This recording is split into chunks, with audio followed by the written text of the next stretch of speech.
राजमाता अहिल्याबाई होळकर यांची जयंती मौजे कुंदराळ तालुका मुखेड येथे थाटामाटाने साजरी करण्यात आली। या जयंती सोहळ्यामध्ये गावातील सर्व जाती धर्माच्या लोकांनी सहभागी होऊन नाचून गाऊन अगदी आनंदात जयंती साजरी केली।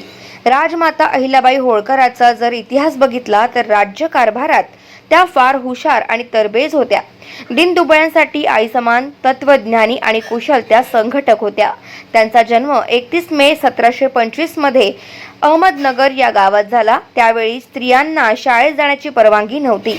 अहिल्याबाईंच्या वडिलांनी त्यांना लिहायला वाचायला शिकवलं, त्यामुळे महिलांना आज आरक्षणाचा फायदा होताना दिसतो आहे।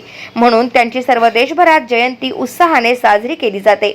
या जयंती सोहळ्याचे अध्यक्ष शिवराज डोईफोडे आणि सचिव बबन पाटील डोईफोडे, कोषाध्यक्ष धोंडीबा बाजगिरे आणि सर्व कर्मचारी आणि गावातील नागरिक या जयंती सोहळ्यामध्ये उपस्थित राहून सहकार्य केल्याबद्दल सर्व गावकऱ्यांनी सर्वांबद्दल आभार व्यक्त केलाय। गाव माझा न्यूज करिता बाबूराव वाघमारे, मुखेड, नांदेड।